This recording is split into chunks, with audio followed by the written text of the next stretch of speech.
Thank you for tuning in to the Parent Communication and Engagement webinar provided to you by the Baton Rouge Area Youth Network, now known as BRAIN.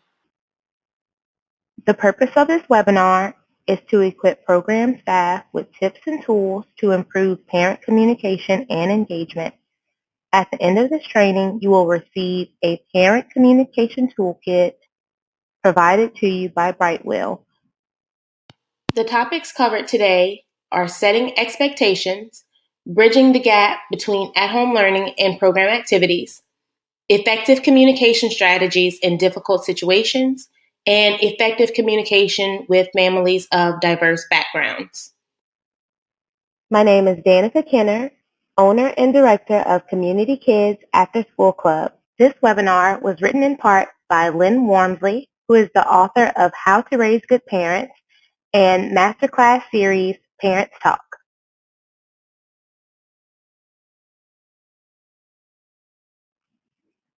Handbooks are one of the simplest ways to set expectations for your facility.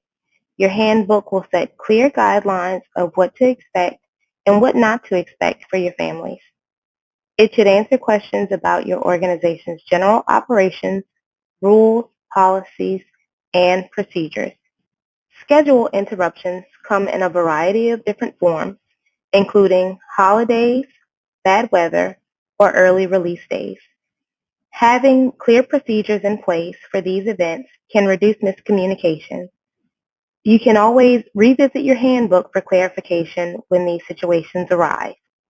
Ask families to sign off or acknowledge receipt of your handbook as an agreement. This sends a message that you take communication seriously and helps build a trusting relationship between yourself and the family. Define your company values as it relates to your mission statement, your child care and teaching philosophies, and parenting strategies in your handbook as a way to communicate with parents. It is also a good idea to update your handbook as your policies change and notify your families when your policies change. Use the link to download the resource, What to Include in Your Handbook, provided by Brightwell.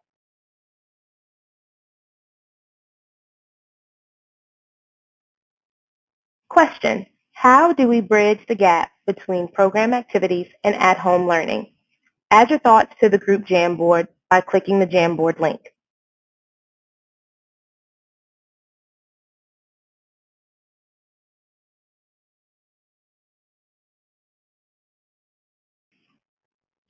Bridging the gap between at-home learning and program activities is no small task. The key is to stay in the loop. A good rapport with school personnel is a practical way to bridge the gap between at-home learning and program activities. Get connected to organizations like the PTO or PTA.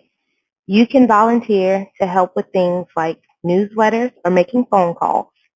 A familiar face goes a long way. It's important to know what's going on inside the schools so we can best serve our youth. Backpack checks are another means to bridge this gap. This doesn't necessarily mean invading students' privacy, rather asking students for their paper publications or communications that have been shared so you can use them as a beacon to other parents. Here's an example. Have you seen a situation where two students at the same school at the same grade level but with different teachers receive different levels of communication from their teachers? Where one teacher is very diligent about communicating homework and expectations and the other teacher not so much?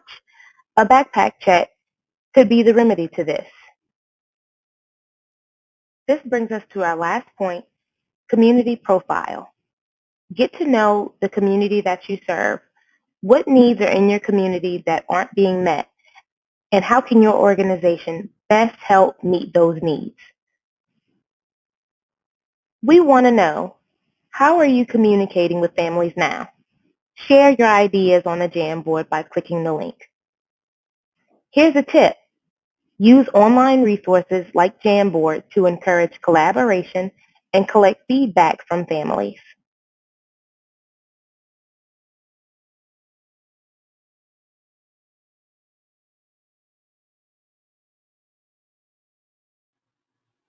When it comes to communicating with families, there are a variety of resources you can use, such as social media, print publications, and communication software apps.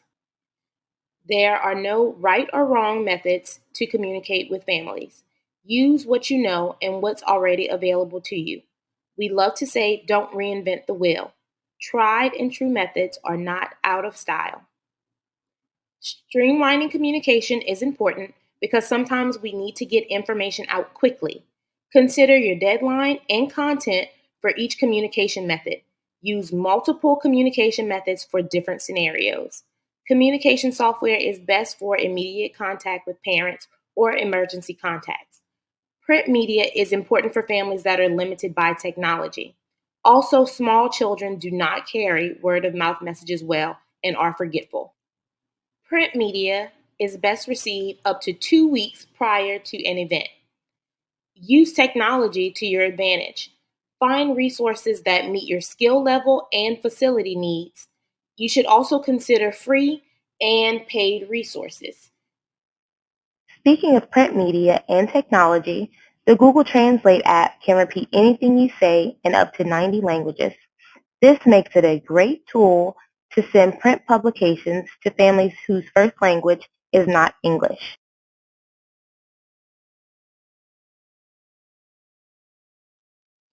Let's face it, communication breakdowns happen. How do we effectively communicate when these roadblocks occur? Conflict is a felt struggle between two or more parties coming together for a common goal.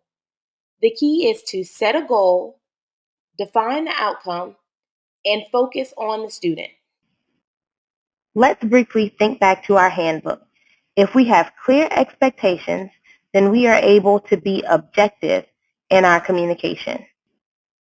When conflicts arise, remember to be flexible with your families. Don't get so caught up in the process that you lose focus of your outcome. Be willing to learn because all of us are ignorant about something. Be okay with explaining your process. Sometimes it helps to explain your process so parents can understand your point of view and vice versa. Show how your solution helps both parties. When we are focused on our goal, we are able to separate people from the problem and invent options for mutual gain. No one has to lose whenever there is a conflict. We can, as often as possible, create a win win scenario for both parties or all parties involved.